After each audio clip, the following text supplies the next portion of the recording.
Well, hello again to all the boys and girls out there in YouTube land watching Georgia Beer Reviews back at you today with another one. And I'm pretty excited about this one, guys. This is another beer from Trader Joe's. This is from their Boatswain line.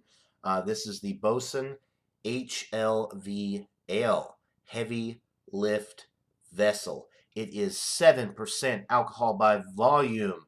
The IBUs are 80. Original gravity 17.35. Appearance dark brown. Brewed and canned by Rhinelander Brewing Company LLC, Monroe, Wisconsin. Well, Minhas brews this beer for Trader Joe's stores. Um, this sounds like a good beer. I saw dark color on the side of the can and kind of surprised me. I figured this would be a lighter beer, and it's not. As you can see, it is a nice brown color. It is pretty clear, though. You can see through it. It's slightly hazy, but there's no sediment or anything that I can make out floating around. Nice, slightly hazy brown appearance with a finger and a half of a very creamy looking khaki colored head. Um,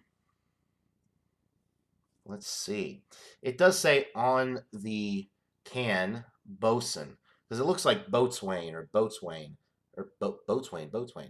But it says Bosun in parentheses there how to pronounce it.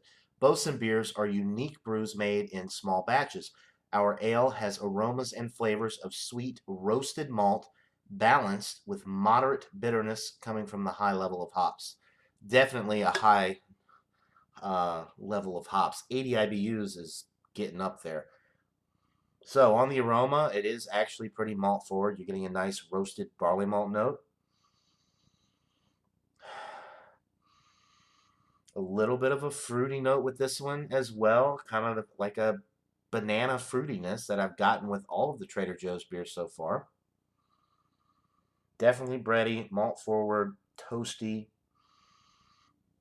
Not really picking up on too much of the hops, maybe just a little bit of like a grassy thing going on, but not really a bitter type aroma. I'm sure the hops will come through more on the palate and in the finish because 80 IBUs is no joke.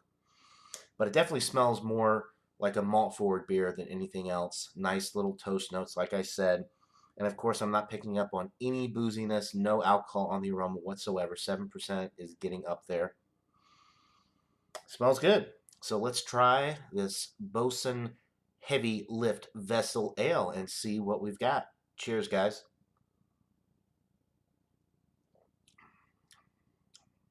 Mmm. Nice and bready. You're getting a nice toasted bread note in the middle of the sip. There is a little bit of a light fruitiness, kind of like a banana type sweetness going on, which is really enjoyable. It complements the toast notes really well. That malty presentation, that malt forward presentation really complements that little bit of fruitiness that you're getting.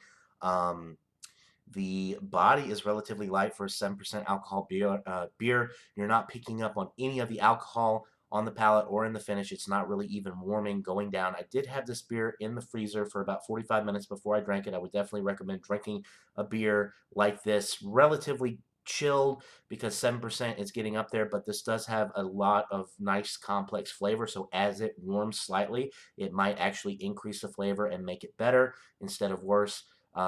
Like I was thinking would be the case because I didn't realize that this was a darker beer. And because of that, I think the flavors might hold up well to warming and you might get a little bit more roastiness. You probably pick up a little bit of the alcohol though as it warms as well. But as is, super cold, very, very enjoyable, very toasty, roasty, light bodied. Carbonation is medium. The finish is crisp, clean, super, super refreshing and enjoyable. A relatively dry finish as well, although obviously not as dry as like the Simpler Times Pilsner or Simpler Times Lager that I had earlier because this one's got a lot more body. It's got a lot more flavors going on and that little bit of fruitiness as well to complement the malts. Mm. It doesn't taste like an 80 IBU beer. It does have a nice little hop bitterness on the finish to balance out that malt forward presentation, but 80 IBUs, I would have never guessed that it was that high. Um, it's more, it tastes more like a 40, 30 to 40 IBU beer. And I think it's just because this is such a malt forward beer that the IBUs, the hops, are elevated to balance out the super malt forward presentation that you're getting with this beer. I am thoroughly impressed with the Boatswain H.L.V, guys. I am very, very pleased with this beer. I haven't watched any other reviews for it yet, but I see that Mr. Ronald Terrio of Louisiana Beer Reviews has done a couple. You got Rod J, Jerry Fort, the beer review guy. So I'm very excited to see what some other people think about this beer. Trader Joe's is kind of hit or miss. It seems like either people love their beers or they don't like them. They think they're cheap and poorly made. And Minhas does have kind of a infamous reputation. They're kind of infamous for poorly made beers. Although I gotta say, all of the beers that I've had so far from Trader Joe's have been very, very good. This one is excellent. I'm giving it a 95 out of 100. I think this is a solid A beer. It's just excellent. It's roasty, toasty, malty. The bitterness from the hops is very well balanced with the malts that you're getting. It's relatively light bodied. There's no booziness at 7%. It's crisp, clean, refreshing, dry, medium with the carbonation. And I just could not recommend this beer more. And it was $4.99. $4.99. Or was it $5.99? $4.99 or $5.99 for a 6-pack of an excellent, excellent beer. Very complex, nice malty complexity, and a great hop profile to balance out this beer. Excellent, guys. 95 out of 100. I'm so very, very pleased with this beer, and I will be going back to Trader Joe's soon to buy more of this beer, no doubt. And also, I cannot wait to try some of the other excellent beers from their lineup, particularly the Boatswain lineup. I think that's more of their high-end stuff. They've got the double chocolate stout, Boatswain double chocolate stout. They've got an IPA. They've got a whole lineup of beers from the Boatswain line at Trader Joe's. So I'm very excited to check them all out. This one, like I said, guys, 95 out of 100. Excellent, excellent beer, and you cannot beat that price point. Absolutely incredible value for this beer. So that'll do it, guys, for this beer review. Hope you're all having a great day, and until next time, everybody, cheers.